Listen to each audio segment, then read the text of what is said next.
fantasme que j'ai déjà réalisé, c'est le faire en pleine nature. D'accord. Voilà. Comment ça s'est passé? Tu peux me raconter Oui, donc en Normandie, on sait qu'il y a des belles forêts, donc une balade en forêt où j'aime bien me balader. Ouais. J'aime la nature, donc j'ai trouvé excitant de le faire en plein milieu d'un bois. Alors, tu y es allée toute seule? Raconte-moi. Non, avec mon époux. D'accord. On aime se balader, donc... Alors, vous y êtes allé avec l'idée de le faire ou c'est venu en chemin? Non, c'est venu en chemin. L'excitation est venue, sachant qu'on peut à tout moment avoir un voyeur ou quelqu'un. Donc c'est très excitant. Donc ça a commencé, des petites caresses pour exciter mon époux, petit striptease en forêt. Il faisait chaud, il faisait froid? C'était l'été, donc beau soleil, Ouais. très agréable. Donc on pense à ça en se caressant, tout ça, que quelqu'un peut être derrière un arbre ou caché derrière un petit buisson en train de nous regarder. Le fantasme très excitant, se dire s'il y a quelqu'un, il peut peut-être venir nous rejoindre. Ah oui, donc on irait plus loin que s'exhiber là. Voilà. Mais ce jour-là, personne n'est venu? Non, ce jour-là, personne n'est venu, mais ça se serait pu. Le faire dans la nature, ça m'est déjà arrivé aussi, mais du coup je prenais moins de plaisir parce que j'avais pas envie en fait qu'on me voie ou d'être découverte et tout, parce que j'ai pas ce fantasme de l'exhibitionnisme. Et du coup à chaque fois c'est allez, ça rapide et tout, parce que j'avais pas envie d'être découverte. C'est vraiment qu'on avait une grosse envie et tout, on était en pleine nature, ouais, mais sinon c'est pas du tout un fantasme. Et c'est du fantasme flash quoi. Oui, c'est une espèce de pulsion. Il y a une espèce de truc qui vient comme ça, d'un moment, ça vient comme ça, hop. Mais bon, voilà, c'est surtout cette espèce de disponibilité et de ne pas être obligé de faire tout un tas de conduites, de séduction, de machin, de trucs, de préparation. Voilà, ok, on a envie, on se croise, on se regarde, on se trouve beau, on a envie, on y va. Ouais, vous êtes un couple libertin déjà. Oui, on est libertin, donc... Comment ça a commencé ce libertinage? Qui a proposé à l'autre? Bah en fait, on y a pensé tous les deux, en fait. C'est mon époux qui m'a dit, tiens, on va y aller, mais moi j'y avais pensé, donc voilà.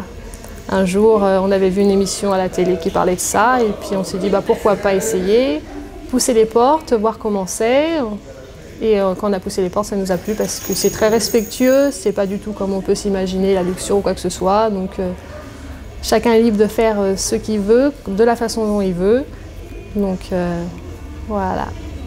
On va revenir 2 secondes sur ce fantasme d'amour dans la nature. Tu l'avais déjà eu, tu y avais déjà pensé à des moments dans ta vie? Oui, ouais.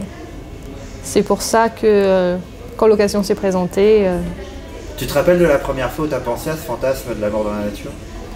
Première fois, je me rappelle pas à quel moment, mais souvent quand je voyais les forêts, tout ça, je me disais, ça serait bien de faire ça dans un lieu atypique, autre que la chambre, voilà.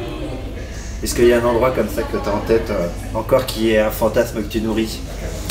Dans la nature aussi, sur les plages, il y a plein d'endroits très beaux où ça peut être très excitant.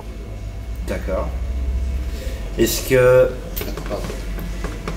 J'arrive pas à parler à côté de cette oreille. Sur ce fantasme de la nature, tu l'as fait, tu étais avec ton mari. Est-ce que c'est quelque chose aussi que tu peux imaginer toute seule, te balader comme ça? Je peux l'imaginer, oui, où je me balade. Parce que le fantasme, c'est aussi penser oui, tout seul, oui, tout à fait. Et imaginer, c'est pas forcément tromper. Est-ce Voilà. que tu peux avoir le fantasme comme ça de penser à être seule dans un bois, de balader? Me balader, me caresser et dire il y a peut-être des gens qui peuvent me voir, tout ça. Comme je suis proche de la nature, ça peut être très bien. À l'époque où je traînais dans les bois, dans les teufs, etc., avec mon petit copain, on le faisait dans un chemin. On avait juste peur qu'il y ait une voiture qui passe de te faire... c'est sympa, c'est... voilà.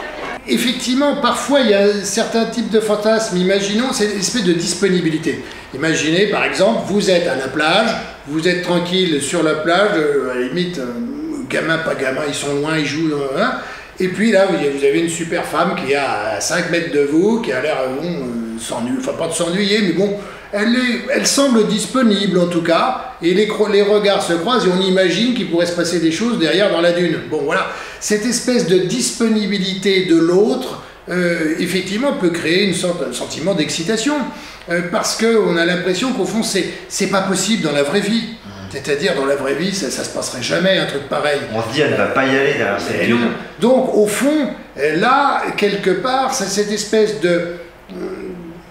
d'acceptabilité, de disponibilité à la sexualité, où on n'est pas obligé de passer par toute la phase de séduction, qui peut être très amusante et très excitante, mais au fond, là, on a envie de s'en débarrasser pour aller tout simplement à l'essentiel tout de suite. Alors oui, voilà, ça fait partie sûrement des fantasmes que certaines personnes peuvent avoir, c'est clair. Alors en pleine nature, oui, donc il n'y a aucun souci non plus, si c'est pas...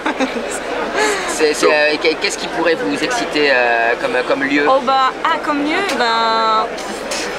la mer, la montagne. La mer, la montagne, la prairie. Grande campagne. Le jardin public, en plein centre-ville, tout.